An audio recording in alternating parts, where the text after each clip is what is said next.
제3권 제3부 1.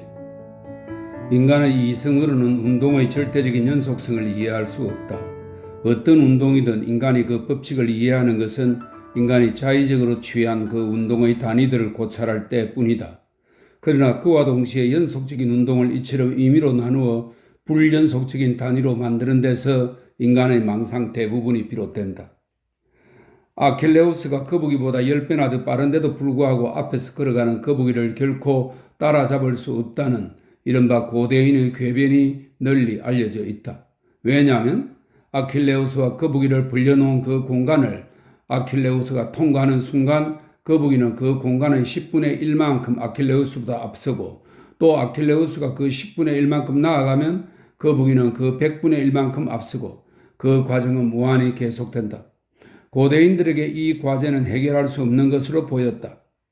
아킬레우스는 거북이를 결코 따라잡을 수 없다는 답의 부조리함은 오로지 아킬레우스와 거북이의 운동이 연속적으로 일어나고 있는데 반해 운동의 불연속적인 단위들은 임의로 허용되었다는 사실에서 비롯된다. 더 작은 운동 단위를 취하면 우리는 문제 해결에 더 가까이 접근할 수 있다. 그러나 결코 그것에 도달하지는 못한다. 무한수와 그로부터 시작하여 10분의 1에 이르는 급수를 가정하고 그 기하급수의 합을 취할 때만 우리는 문제 해결에 도달한다. 무한수를 다루는 기술을 획득한 수학이라는 새로운 분야는 운동이라는 더 복잡한 다른 문제에서도 예전에는 풀 수 없을 것처럼 보였던 질문들에 대해 이제 해답을 주고 있다. 고대인들이 알지 못한 이 새로운 분야의 수학은 운동의 문제에 대한 고찰에서 무한수, 즉 운동의 주요 조건, 절대적 연속성을 회복하는 수량을 가정하고, 또 그렇게 함으로써 인간의 이성이 연속적인 운동 대신 운동의 개별 단위들을 탐구하면서 범하게 되는 불가피한 오류를 수정한다. 역사의 운동 법칙을 탐구하는 경우에도 똑같은 일이 발생한다. 인류의 운동은 인간들의 자의지의 무한한 양에서 흘러나오면서 연속적으로 이루어진다. 이 운동 법칙을 이해하는 것이 역사의 목적이다. 그러나 인간들의 자의지의 총합인 연속적 운동의 법칙을 이해하기 위해 인간의 이성은 임의적이고 불연속적인 단위들을 가정한다. 역사의 첫 번째 방법은 연속적인 사건들 중에서 임의로 한 단락의 사건들을 취하고 그것들을 다른 것들과 분리하여 고찰하는데, 그 경우 마치 어떤 사건도 그 시작점이 없으며 있을 수도 없는 것처럼 되지만 언제나 한 사건은 다른 사건으로부터 연속되어 흘러나온다. 두 번째 방법은 차르든 장군이든 한 인간의 행위를 사람들의 자의지의 총합으로 고찰하는 것이다. 그러나 그때 사람들의 자의지의 총합은 결코 한 역사적 인물의 활동으로 표현되는 것이 아니다. 역사학은 고찰을 위해 그 운동 속에서 언제나 더 작은 단위를 취하고 그러한 방법으로 진리에 접근하려고 노력한다. 하지만 역사가 취한 그 단위가 아무리 작아도 다른 것과 분리된 단위를 가정하고 어떤 현상의 시작점을 가정하고 모든 사람의 의지가 한 역사의 인물 행위로 묘사된다고 가정하는 것 자체가 거짓임을 우리는 느끼고 있다. 역사의 모든 결론은 비판하는 쪽이 최소한의 노력조차 기울이지 않아도 다만 크든 작든 불연속적인 단위를 관찰 대상으로 삼기만 하면 먼지처럼 흔적도 없이 무너져버린다. 비판하는 쪽에는 언제나 그럴 권리가 있는데 역사가가 취한 역사 단위란 언제나 임의적이기 때문이다. 관찰을 위해 무한소 단위, 역사의 미분, 즉 인간들의 동질적인 욕구를 가정하고 적분법, 즉 이 무한소의 총합을 취하는 것을 달성할 때만 우리는 역사의 법칙에 대한 이해를 기대할 수 있다. 유럽에서 19세기 초반의 15년 동안 수백만 인간들의 평범하지 않은 움직임이 제시된다. 사람들은 자신의 일상을 버리고 유럽의 한쪽에서 다른 한쪽으로 돌진하여 약탈하고 서로 죽이고 의기양양해하고 낙담한다. 몇 년 사이에 삶의 흐름 전체가 바뀌고 그것이 강화된 움직임을 나타낸다. 그 움직임은 처음에 강성해지다가 그 다음에는 쇠약해진다. 이 움직임의 원인은 무엇이고 그것은 어떤 법칙에 따라 일어난 것일까 하고 인간의 이성은 묻는다. 역사가들은 이 질문에 답하면서 파리 시내의 한 건물에 모인 수십 명의 행동과 말을 우리에게 서술하고 그 행동과 말을 혁명이라 일컫는다. 그 다음에 나폴레옹과 그에게 찬성하거나 반대한 몇몇 인물들의 상세한 전기를 제공하고 이들의 일부가 다른 인물들에게 미친 영향을 이야기한다. 그러고는 그것이야말로 이 움직임이 일어난 원인이라고, 그것이 바로 움직임의 법칙이라고 말한다. 하지만 인간의 이성은 그러한 설명을 믿기를 거부할 뿐 아니라 그 설명 방법이 신뢰할 만하지 않다고 직설적으로 말하는데, 왜냐하면 그러한 설명에서는 가장 미미한 현상이 가장 강력한 현상의 원인으로 채택되곤 하기 때문이다. 인간들의 자아의지의 총합이 혁명과 나폴레옹을 만들었으며 오직 이 자아의지의 총합만이 혁명과 나폴레옹을 용인하고 파멸시켰던 것이다. 정복이 일어났을 때는 언제나 정복자가 있었다. 그리고 국가의 격변이 일어날 때는 언제나 위대한 인물들이 있었다. 역사는 이렇게 말한다. 실제로 정복자들이 출현했을 때는 언제나 전쟁이 있었다고 인간의 이성은 답한다. 그러나 이것이 정복자들이 전쟁의 원인이었으며 한 사람의 개인적 행동에서 전쟁의 법칙들을 발견할 수 있었다는 증거는 아니다. 내가 시계를 보는데 시계바늘이 10시에 가까워진 것을 보게 되면 매번 이웃 한 교회에서 기도를 알리는 종소리가 들려온다. 그러나 시계바늘이 10시에 가까워질 때마다 교회종이 울렸다고 해서 시계바늘의 위치가 종의 운동의 원인이라고 결론 지을 권리가 나에게는 없다. 내가 기관차가 움직이는 것을 볼 때는 매번 기적 소리가 들리며 밸브가 열리고 바퀴가 움직이는 것을 본다. 그렇지만 그렇다고 해서 기적 소리와 바퀴의 운동이 기관차가 움직이는 원인이라고 결론 지을 권리가 나에게는 없다. 농부들은 늦봄에 찬바람이 부는 것은 참나무에서 쌍눈이 트기 때문이라고 말한다. 실제로 해마다 봄에는 참나무에 쌍눈이 틀 때 찬바람이 분다. 그러나 내가 참나무에 쌍눈이 틀 무렵에 찬바람이 부는 원인을 모른다고 할지라도 참나무에 쌍눈이 트는 것이 찬바람의 원인이라는 농부들의 말에 동의할 수는 없다. 바람의 힘은 쌍눈의 영향력 밖에 존재하기 때문이다. 나는 다만 삶의 모든 현상에서 일어나곤 하는 온갖 조건들이 동시적으로 발생하는 것만 볼 뿐이다. 그리고 시계바늘, 기관차의 밸브와 바퀴, 참나무의 쌍눈은 아무리 오래 자세히 관찰한다 해도 교회 종소리와 기관차의 움직임과 봄바람의 원인은 알 수 없을 것이라는 사실을 볼 뿐이다. 원인을 알기 위해서는 관찰 시점을 완전히 바꾸어야 하고 전기와 종과 바람의 움직임의 법칙을 연구해야 한다. 역사도 마찬가지로 똑같이 해야 한다. 그리고 이를 위한 시도는 이미 이루어졌다. 역사의 법칙을 연구하기 위해 우리는 관찰 대상을 완전히 바꾸어 황제들과 대신들과 장군들은 가만히 내버려 두고 대중을 다스리는 동질적인 무한소의 요소들을 연구해야 한다. 인간의 이러한 방법으로 어느 정도나 역사의 법칙들에 대한 이해에 도달할지는 누구도 말할 수 없다.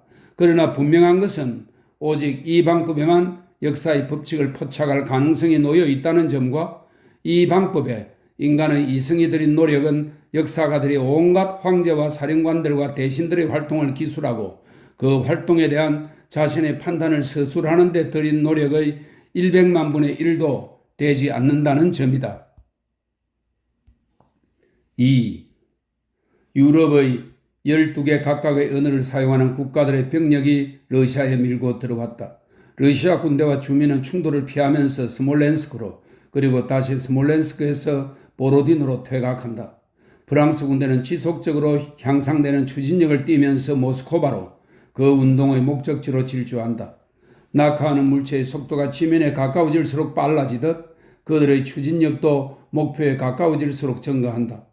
후방에는 먹을 것이 없는 적대적인 나라가 수천 베르스타 펼쳐지고 전방에는 그들과 목적지를 갈라놓은 수십 베르스타가 펼쳐져 있다. 나폴레옹 군대의 모든 병사들은 이를 느끼고 있었고 침공은 저절로 추진력만으로 진행되어 간다. 러시아군 내에서는 퇴각을 거듭할수록 적에 대한 정오심이 더욱더 불타오른다. 퇴각하는 동안 그 정오심은 점차 집적되고 고조된다. 보로디노 부근에서 충돌이 발생한다. 어느 쪽 군대도 괴멸하지 않는다. 그러나 맹렬한 속도로 굴러온 공과 충돌하는 또 다른 공은 필연적으로 튕겨 물러가게 마련이듯 러시아 군대도 충돌 직후 그처럼 필연적으로 퇴각한다. 기세 좋게 굴러오던 침공의 공은 그와 똑같이 필연적으로 충돌로 모든 힘을 잃었음에도 불구하고 조금 더 앞 공간으로 굴러가게 된다. 러시아군은 120베르스타 더 퇴각하여 모스크바 너머로 가고 프랑스군은 모스크바에 이르러 그곳에서 멈춘다.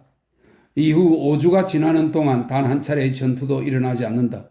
프랑스군은 움직이지 않는다. 많은 피를 흘리며 상처를 앓는 치명적인 상처를 입은 짐승처럼 5주 동안 아무것도 하지 않고 모스크바에 머무르다가 별다른 이유도 없이 갑자기 퇴각한다. 그들은 칼루가 가도로 돌진하고 승리를 거둔 후 말리 야로슬라베츠의 전장이 다시 그들에게 넘어간 상태였기 때문에 단 한 차례의 격전도 없이 한층 더 신속하게 스몰렌스크 너머로 빌라 너머로 베레지나강 너머로 계속 퇴각한다.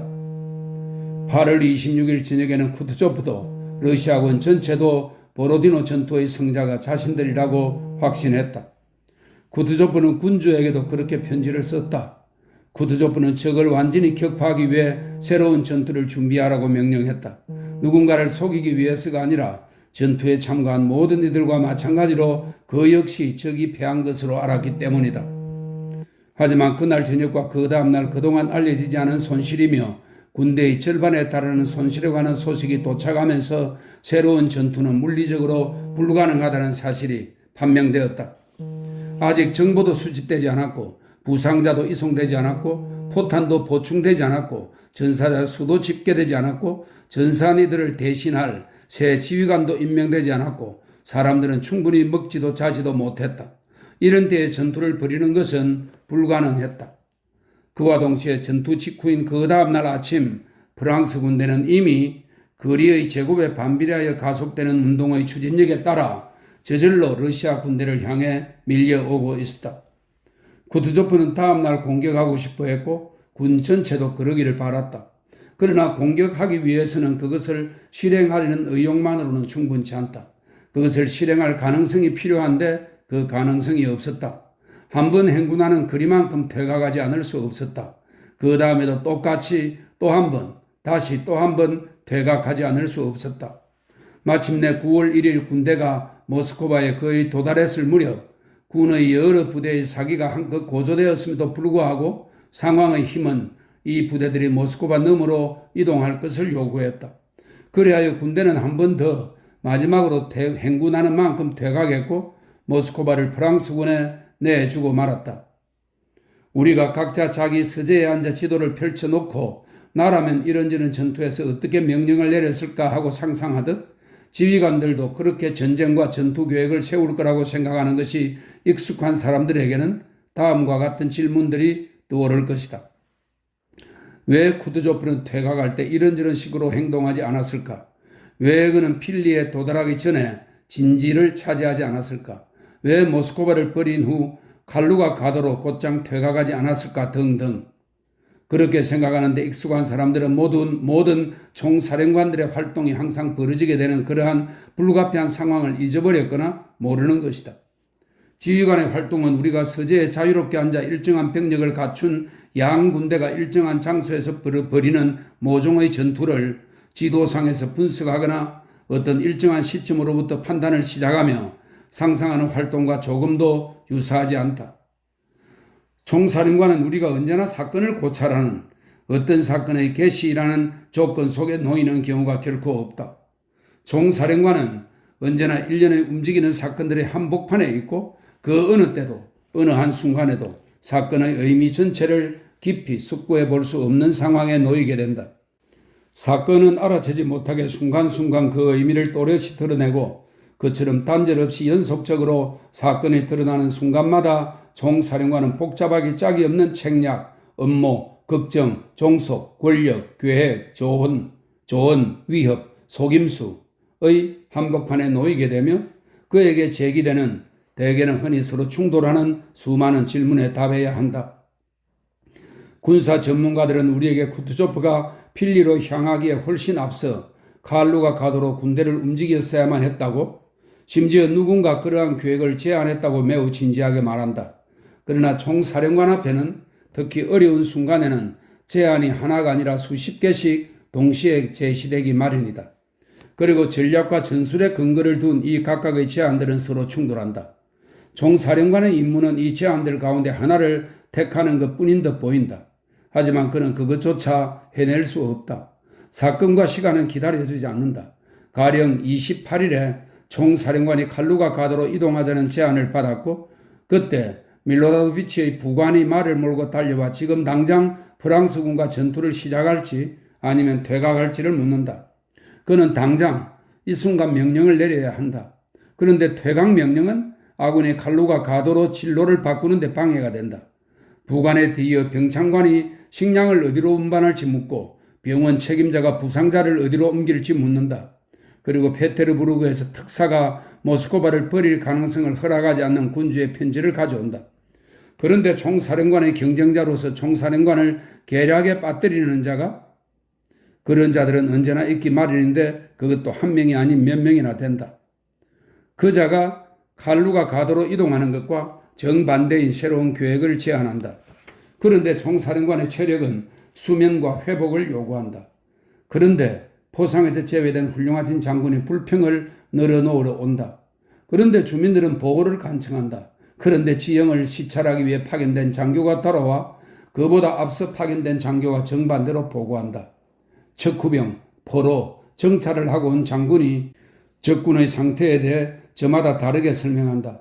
모든 총사령관의 이런 불가피한 활동 조건을 이해하는 데 익숙하지 않거나 쉽게 잊는 사람들은 우리에게 예를 들어 필리에서 군대가 점한 위치를 제시하며 총사령관은 9월 1일에 모스크바를 버릴지 방어할지의 문제를 완전히 자유롭게 해결할 수 있었다고 가정한다. 그러나 러시아군이 모스크바로부터 오베르스타 떨어져 있는 상황에서 이러한 질문은 불가능하다. 그렇다면 그 문제는 언제 결정되었는가? 그것은 드리사 근교에서 스몰렌스크 근교에서 무엇보다 뚜렷하게는 24일의 세브라디노 근교와 26일의 보로디노 근교에서 그리고 보로디노에서 필리까지 퇴각하는 동안 매일, 매시, 매분 결정되고 있었다. 3. 러시아 군대는 보로디노에서 퇴각해 필리에 주둔하고 있었다. 진지를 시찰하고 온 예르몰로프가 원수에게 다가갔다. 이 진지에서 싸우는 건 가능성이 없습니다. 그가 말했다. 쿠드조프는 놀란 얼굴로 그를 쳐다보더니 그 말을 다시 해보라고 했다. 그가 그 말을 되풀이하자 쿠드조프는 그에게 손을 내밀었다. 손을 쥐어보게. 쿠드조프가 말했다. 그는 예르몰로프의 손을 뒤집어 맥을 짚고는 말했다. 자네 건강이 안 좋군. 이보게. 자네가 무슨 말을 하고 있는지 잘 생각해 보게. 쿠투조프는 도로고밀로브 관문으로부터 6베르스타 떨어진 포클론나야 언덕에서 성룡마차에서 내렸고 길가에 있는 긴 의자에 앉았다. 장군들의 큰 무리가 그의 주위에 모였다. 모스크바에서 온 라스톱친 백작도 그 무리에 있었다. 이 눈부신 집단은 몇몇 작은 그룹으로 나뉘어 진지의 장단점에 대해, 군대의 상태에 대해, 예상되는 계획에 대해, 모스크바의 상황에 대해, 전반적인 군사의 문제에 대해 이야기를 나누었다. 비록 그 문제는 소집된 것도 아니고 그 모임이 그렇게 불린 것도 아니었지만 모두들 그것이 군사회의라고 느꼈다. 모든 대화가 일반적인 문제의 범위에 머물렀다. 개인적인 소식을 전하거나 이를 확인하려는 사람은 목소리를 낮추어 소곤거리다가 이내 다시 일반적인 문제로 돌아가곤 했다.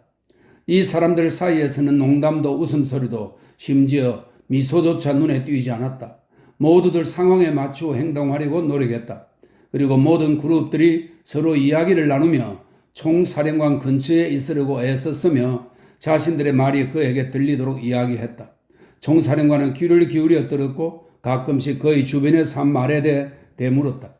하지만 그 자신은 대화에 참여하지도 않았고 어떤 의견도 표명하지 않았다. 대부분의 경우 어느 그룹의 이야기를 듣고 난 후에는 실망한 표정으로 마치 자신이 알고 싶어하는 것에 대해 그들이 전혀 말하지 않았다는 듯 고개를 돌렸다.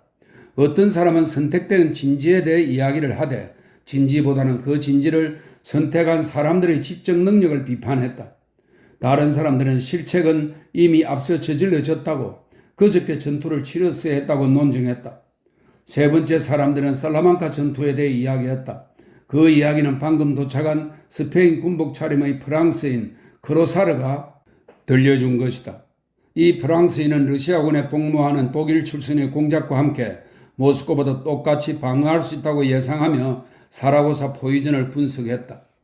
네 번째 그룹에서는 라스토친 백작 자신은 모스크바 민병들과 함께 수도의 성벽 밑에서 기꺼이 죽을 각오가 되어 있지만 그럼에도 여전히 자신에게 닥친 불분명한 상황에 대해 유감스러워하지 않을 수 없다고, 만약 자신이 미리 알았다면 상황이 달라졌을지도 모른다고 말했다. 다섯 번째 그룹은 자신들의 전략적 식견을 드러내며 군대가 앞으로 취해야 할 방향에 대해 이야기했다. 여섯 번째 그룹은 아무 의미 없는 이야기들을 짓거렸다. 쿠투조프의 얼굴이 점점 더 근심어리고 비통스럽게 되어갔다. 쿠투조프는 이 모든 대화들 중에서 한 가지를 보았다. 말 그대로 모스크바 방어는 물리적으로 완전히 불가능하다는 것. 즉 어느 정신나간 총사령관이 전투 명령을 내린 듯 혼란만 일어날 뿐 전투는 벌어지지 않을 정도로 불가능하다는 것이었다. 모든 최고 지휘관들이 이 진지를 불가능한 것으로 시인할 뿐 아니라 진지를 벌인 후에 무슨 일이 벌어질까만 논의하고 있었기 때문에 어쨌든 전투는 일어나지 않을 터였다. 지휘관들이 스스로도 불가능하다고 여기는 전투에 어떻게 자기 부대를 끌고 갈 수 있겠는가? 하급 지휘관들, 심지어 병사들도 그 진지를 무리라고 인정했다. 그러므로 패배를 뻔히 알면서 싸우러 나갈 수는 없었다. 만약에 베니시엔이 이 진지의 방어를 주장하고 다른 사람들도 이를 협의한다 해도 그 문제는 이미 그 자체로서 의미가 없고 그저 논쟁과 음모를 위한 구실로서만 의미를 지닐 뿐이었다. 쿠투조프는 이 점을 잘 이해하고 있었다.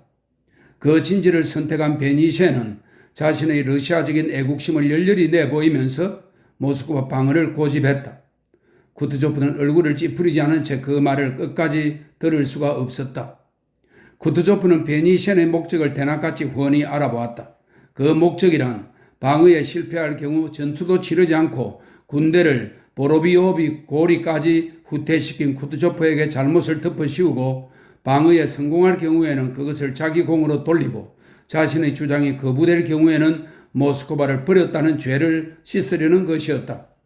그러나 이런 음모의 문제가 이 노인을 사로잡지는 않았다. 한 가지 무시무시한 질문이 그의 마음을 사로잡았다. 그리고 그 질문에 대한 답을 그는 어느 누구에게서도 듣지 못한 터였다. 지금 그에게 문제가 된 것은 바로 다음과 같은 질문이었다.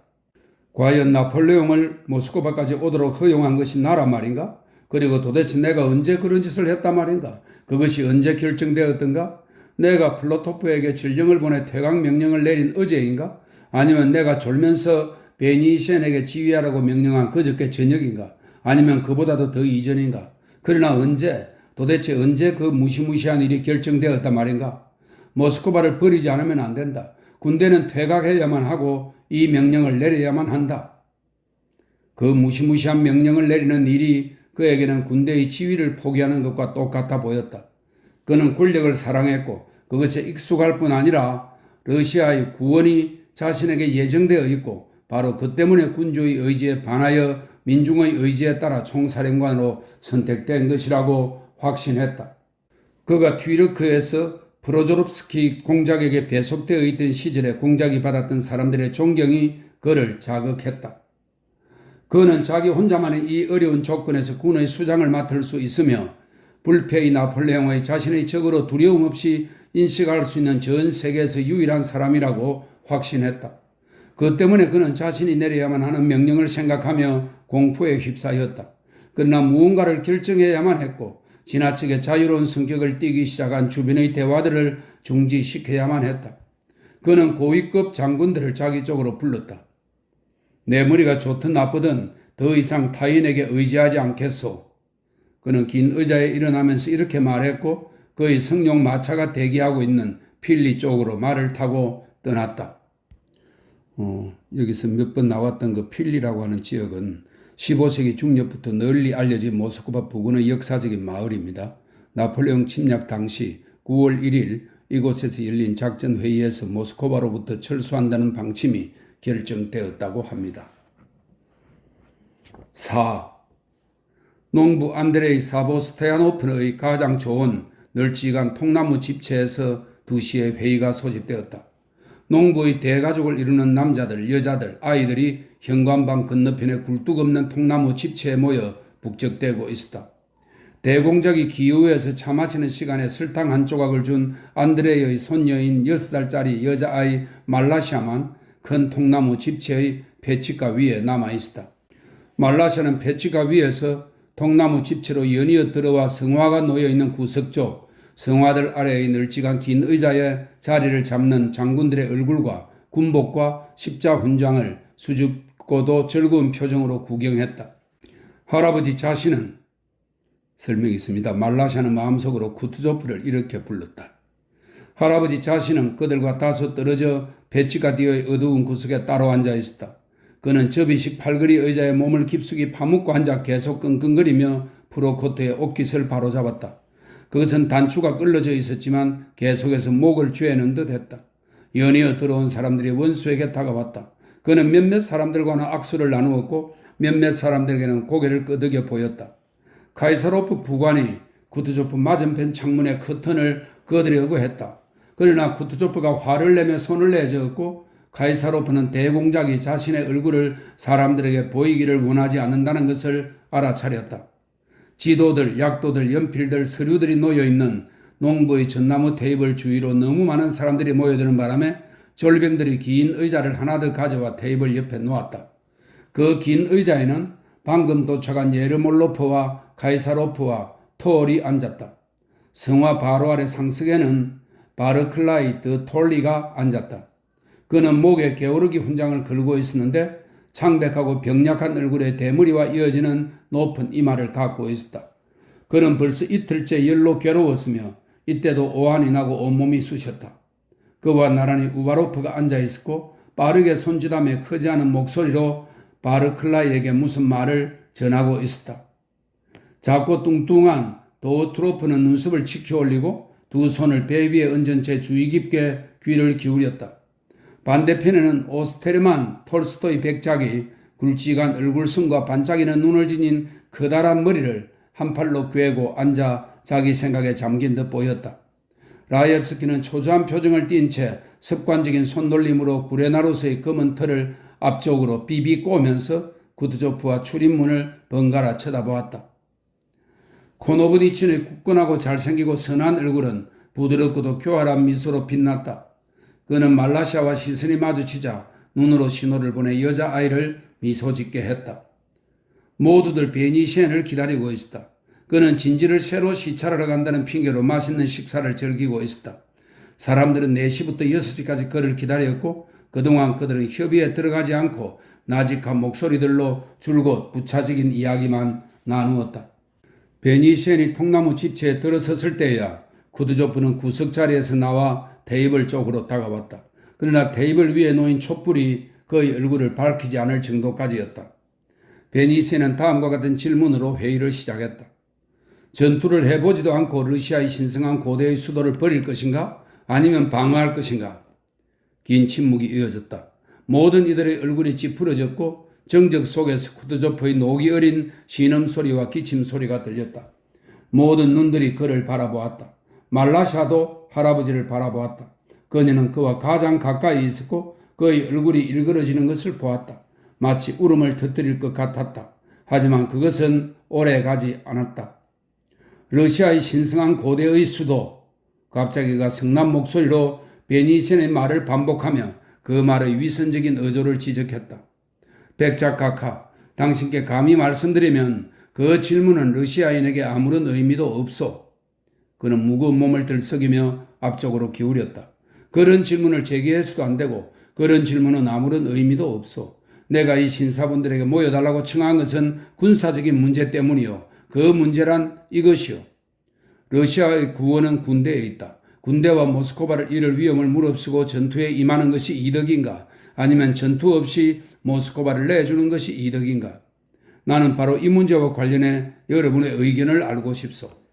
그는 팔걸이 의자 등받이에 몸을 기댔다. 논쟁이 시작되었다.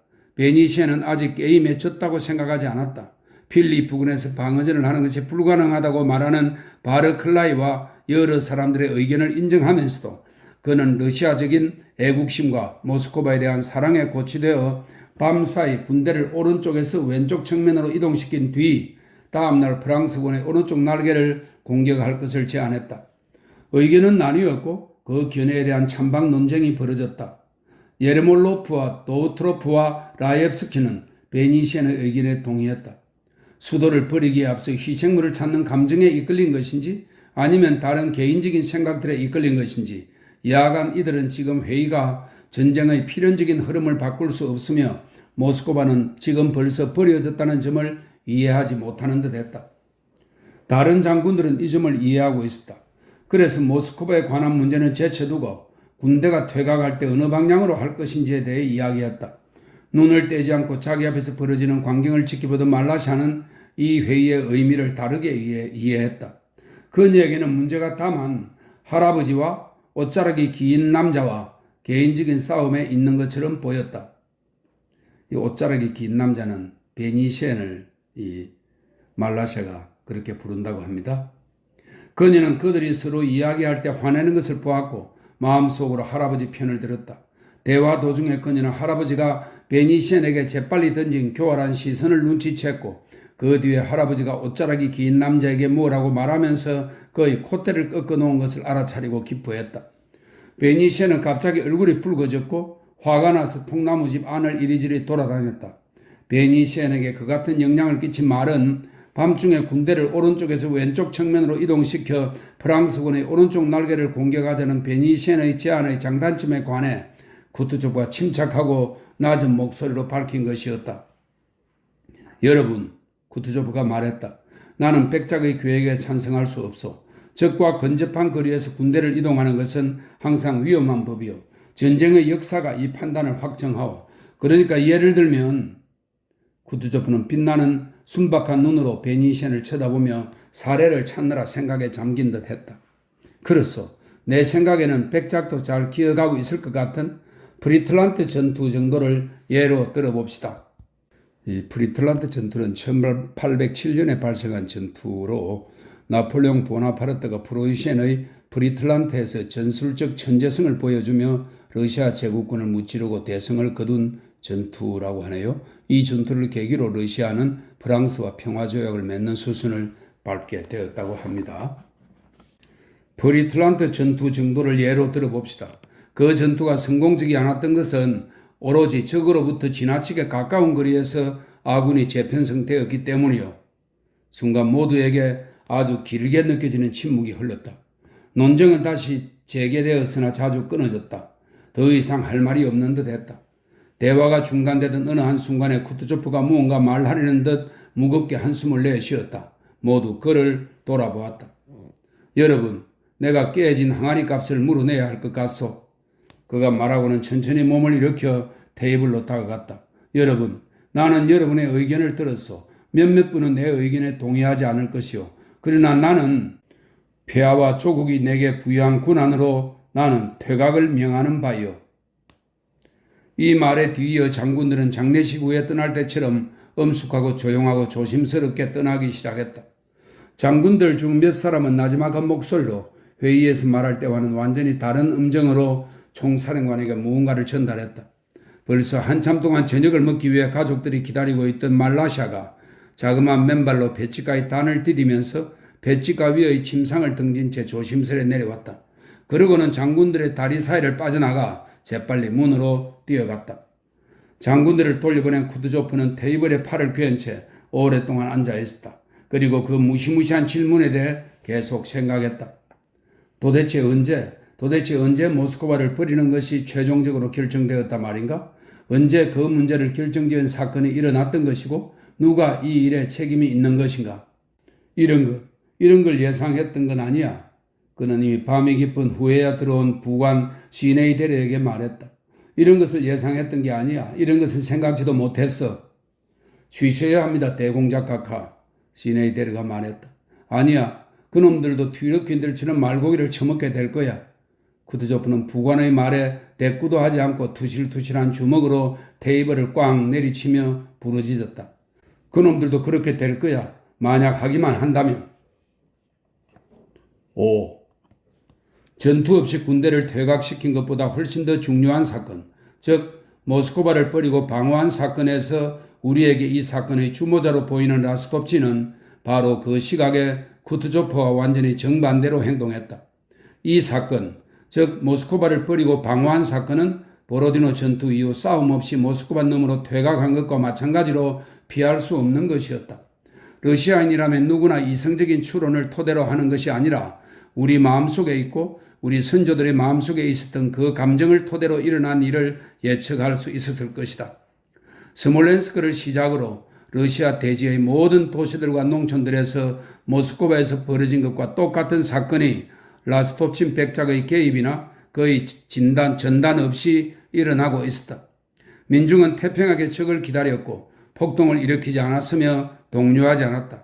한 사람도 흩어지지 않았고 가장 어려운 순간 무엇을 해야 할지 깨달을 힘이 자기 안에 있다고 느끼면서 침착하게 자기 운명을 기다렸다.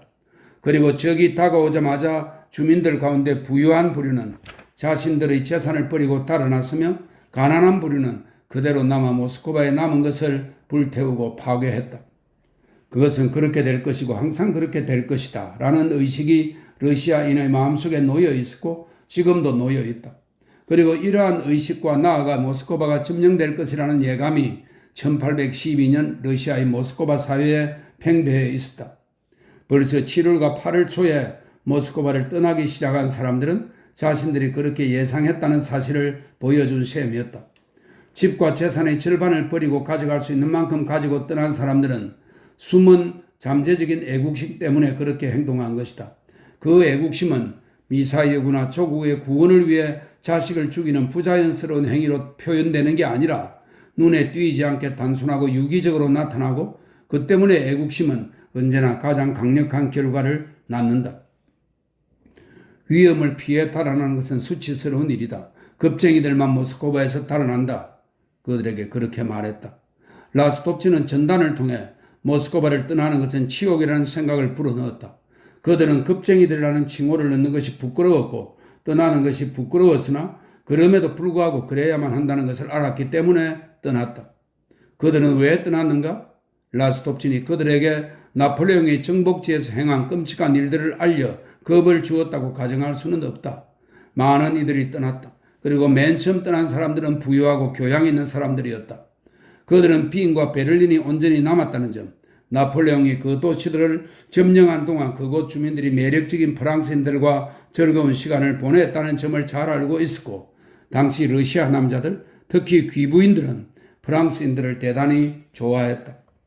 그들이 떠난 것은 모스크바에서 프랑스인의 지배를 받는 것이 좋을지 나쁠지 하는 것이 러시아 사람들에게는 질문거리가 될 수 없었기 때문이다. 프랑스인의 지배하에 놓이는 것은 있을 수도 없는 일이었다. 그것은 가장 끔찍한 일이었다. 그들은 보로디노 전투 이전에 피란을 떠났고 보로디노 전투 이후에는 피란을 더욱 서둘렀다. 방어를 호소하는 말에도 이베르스크의 예배당의 이콘을 받들고 적과 싸우러 가겠다는 모스크바 총사령관의 선언에도 틀림없이 프랑스인들을 괴멸시킬 것이라는 기구에도 라스톱친이 전단에 휘갈긴 온갖 헛소리에도 아랑곳하지 않고 떠났다. 그들은 전투를 치러야 하는 것은 군대라는 점, 군대가 전투에 나설 수 없다고 해서 자신들이 나폴레옹과 싸우러 귀족 아가씨들과 하인들을 데리고 터리 고리로 갈 수는 없다는 점, 자신들의 재산이 파괴되도록 내버려 두고 가는 것이 아무리 가슴 아파도 결국 떠날 수밖에 없다는 점을 알았다. 그들은 주민들에게 버림받아 불태워질 게 분명한 이 거대하고 부유한 수도의 위대한 의미에 대해서는 생각지 않고 떠났다. 주민들이 버리고 간 큰 도시는 불에 타버릴 수밖에 없었다. 그들은 각자 자신을 위해 떠났지만 그와 함께 오직 그들이 떠난 결과로 인해서 러시아 국민의 가장 빛나는 영광으로 길이 남게 될 위대한 사건이 벌어졌다. 6월에 벌써 흑인 하인과들과 여자 광대들을 데리고 모스크바를 떠나 사토프 마을로 향한 어느 귀부인은 자신이 보나파르트의 종이 아니라는 불안한 의식과 라스톱친 백작의 명령으로 발목이 잡혀 머물지 않을까는 두려움을 갖고 러시아를 구한 그 위대한 과업을 단순하고 진실하게 수행했다. 한편 라스톱친 백작은 피난 가는 사람들을 비난하기도 하고 관청들을 이전하기도 하고 술 취한 어중이 떠중이들에게 아무짝에도 쓸모없는 무기를 지급하기도 하고 이콘을 드러내기도 하고 아버구스틴은 영어 이름인 어거스틴 혹은 프랑스 이름인 오기스탱에 해당하는 러시아 이름입니다. 유명한 설교자이자 모스크바의 대주교였던 아버구스틴은 비노그라츠키의 사제 명의랍니다. 아우구스틴이 성자의 유골과 이콘을 옮기지 못하게 금지하기도 하고 모스크바에 있는 개인의 짐수레를 정부 징발하기도 하고 레피어가 제작한 기구를 136대의 집마차에 실어 옮기기도 하고 모스크바에 불을 지를 것을 암시하기도 하고 직접 자택을 불태웠으며 프랑스인들이 자신의 보유원을 파괴한 것에 대해 엄중히 비난한 성명서를 써 보내기도 했다고 말하기도 하고 그는 모스크바 소각의 영해를 받아들이기도 하고 그것을 거부하기도 하고 민중에게 첩자를 전부 붙잡아 끌고 오라 명령하기도 하고 또 그렇게 했다며 민중을 비난하기도 했고 모든 프랑스인을 모스크바에서 추방하기도 하고 모스크바에 거주하는 모든 프랑스인들의 중심 인물인 마담 오베르 샬메를 도시에 머물게도 하고 연로하고 턱망 높은 우체국장 클로차로프를 특별한 죄목도 없이 체포하여 유형을 보내도록 명령을 내리기도 했다. 또한 프랑스군과 싸우도록 민중을 들이 고리에 모으기도 하고 그 민중으로부터 벗어나기 위해 그들에게 한 사람을 넘겨주어 죽이게 만들고는 뒷문으로 도망치기도 하고 자신도 모스크바의 불행을 견딜 수 없다고 말하기도 하고 자신이 이 사건에 관여한 것에 대한 시를 프랑스어로 써서 앨범에 넣기도 했다. 이 남자는 당시에 벌어지고 있던 사건의 의미를 이해하지 못했고 다만 자신이 직접 무언가를 하고 누군가를 놀라게 만들고 애국적이고도 영웅적인 무언가를 성취하고 싶었을 뿐이다. 그래서 마치 소년처럼 사람들이 모스크바를 버리고 불태운 그 위대하고 필연적인 사건에 장난질하면서 그도 함께 휩쓸고 가려하는 거대한 민중의 흐름을 조그만 손으로 때로는 부추기기도 하고 때로는 제지하려고도 애썼다. 6. 궁정 사람들과 함께 빌라에서 베테르부르크로 돌아온 엘렌은 난처한 상황에 놓였다. 베테르부르크에서 엘렌은 국가에서 가장 높은 직위 가운데 하나를 차지하고 있던 어느 고관의 후원을 받았다. 그런데 그녀는 빌라에서 외국의 젊은 왕자와 가까워졌던 것이다. 그녀가 베테르부르크로 돌아왔을 때 왕자와 고관 모두 베테르부르크에 있었고 두 사람 모두 자신의 권리를 주장했다.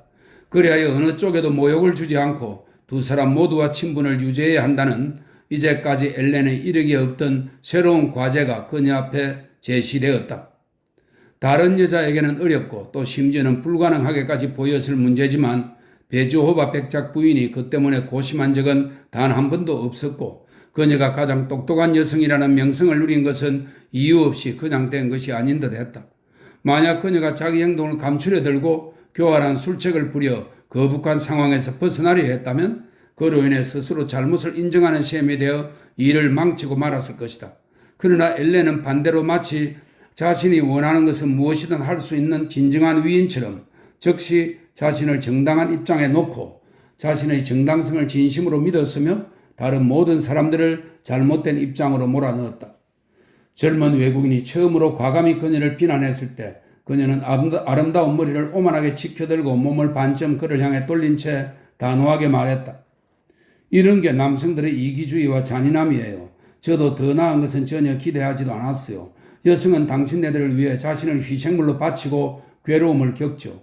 그런데 이런 것이 여성에게 주어지는 보상이군요. 전하께서는 무슨 권리로 저에게 애정과 우정의 감정을 해명하라고 요구하시나요? 그분은 저에게 아버지 이상의 의미를 지닌 분이셨어요. 젊은 외국인은 뭐라고 말하려 했지만 엘렌이 그의 말을 가로막았다. 그래요. 어쩌면 그분이 저에게 품은 감정이 아버지의 감정이 아닐 수도 있어요.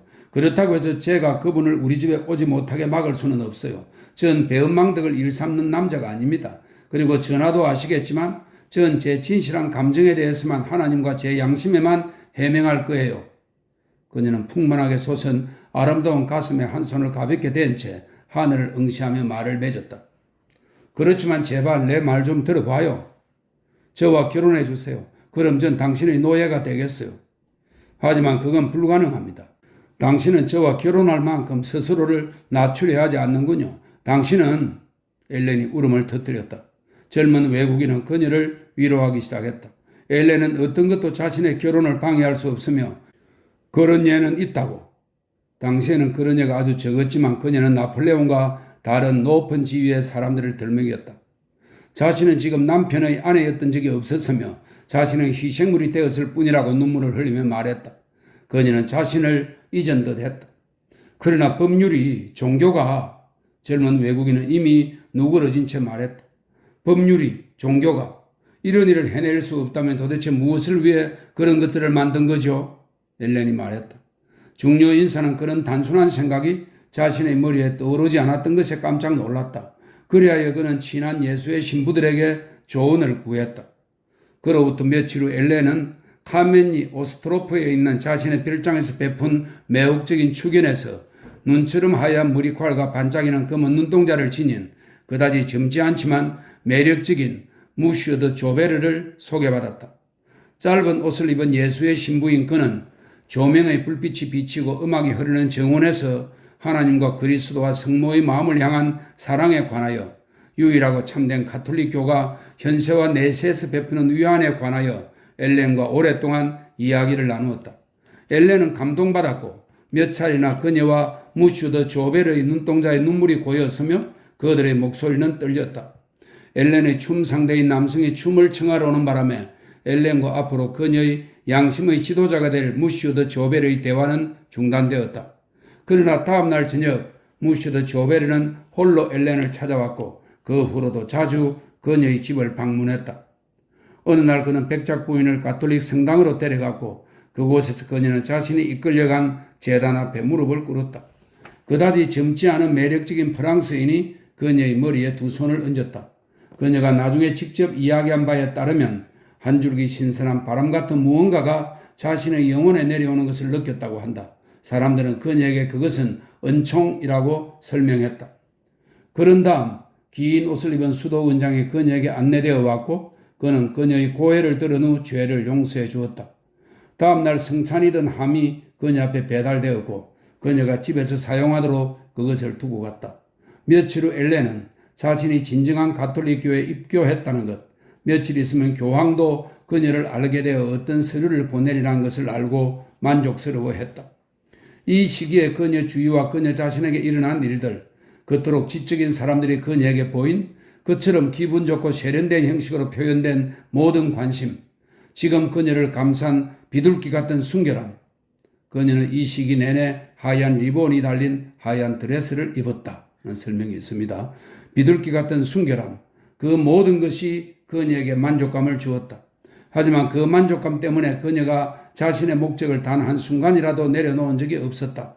그리고 어리석은 자가 더 똑똑한 사람들을 상대로 계책을 꾸미는 경우에 늘 그러하듯 그녀는 이 모든 말과 보살핌의 목적이 무엇보다 그녀를 가톨릭교로 개종시켜 예수의 기관들을 위해 돈을 취하기 위해서라는 점을 깨닫고는 돈을 주기에 앞서 자신을 남편으로부터 자유롭게 해줄 여러 가지 수속들을 처리해달라고 주장했다. 그녀가 이해하기로는 모든 종교의 의의는 인간적 욕구를 충족할 때 두루 인정되는 품위를 지키는 데 있었다. 그리고 이런 목적으로 그녀는 고해 신부와 나눈 대화에서 그녀가 한 결혼이 그녀를 어느 정도 구속하는가 하는 문제에 답을 달라고 집요하게 요구했다. 그들은 응접실 창가에 앉아 있었다. 날이 어두우둑해지고 있었다. 창문으로 꽃향기가 흘러들었다. 엘렌은 어깨와 가슴이 환히 비치는 하얀 드레스를 입고 있었다. 매끈하게 면도한 투실투실한 턱과 인상 좋고 야무진 인매를 지닌 뚱뚱한 대수도 원장이 하얀 두 손을 포개어 무릎 위에 온화하게 올려놓고 엘렌 옆에 가까이 앉아 있었다. 그는 입가에 옅은 미소를 띈 채 그녀의 미모에 취한 다정한 눈길로 가끔씩 그녀의 얼굴을 쳐다보며 두 사람의 관심사에 대한 자신의 의견을 말했다. 엘렌은 걱정스럽게 웃으면서 그의 곱슬머리와 매끈하게 깎인 거무스름하고 투실투실한 볼을 바라보았고 대화가 바뀌기를 이제나 저제나 기다렸으나 대수도 원장은 그럼에도 분명히 대화 상대의 아름다움을 즐기는 듯 자신의 능란한 수완에 도취되어 있었다. 양심의 지도자가 전개한 사유의 과정은 다음과 같았다. 당신은 자신이 시작하려는 행동의 의미도 모른 채 한 남자와 결혼 신뢰의 서약을 했다. 그런데 그 남자도 결혼의 종교적 이의를 믿지 않은 채 결혼했으니 신성모독을 범했다. 이 결혼은 결혼이 지녀야 할 마땅할 이중의 의미를 지니지 않았다. 하지만 그럼에도 불구하고 당신의 서약은 당신을 구속하고 있다. 당신은 서약에서 벗어났다. 당신이 그렇게 함으로써 무엇을 행한 것인가? 용서받을 만한 죄인가? 아니면 대죄인가? 용서받을 만한 죄다. 당신은 결코 악한 의도로 그렇게 행동하지는 않았기 때문이다. 만약 당신이 자녀를 가질 목적으로 재혼한다면 당신의 죄는 용서받을 수 있을 것이다. 하지만 문제는 다시 두 갈래로 갈라진다. 첫 번째는 그렇지만 내 생각에는 지루해진 엘렌이 갑자기 특유의 매력적인 미소를 짓고 말했다. 난 참된 종교에 입교했으니 거짓된 종교가 나에게 부과한 것에 구속받을 수 없어요. 양심의 지도자는 자기 앞에서 너무도 간단하게 콜럼버스의 달걀이 세워진 것에 깜짝 놀랐다. 그는 제자의 예상치 못한 빠른 진보에 내심 기뻐했으나 자신의 지적인 정신노동으로 세워 올린 논쟁의 구축물을 포기할 수는 없었다. 함께 의논해 봅시다, 백작 부인. 그는 미소를 지으며 말한 뒤 자신의 영적인 딸의 사유를 반박하기 시작했다.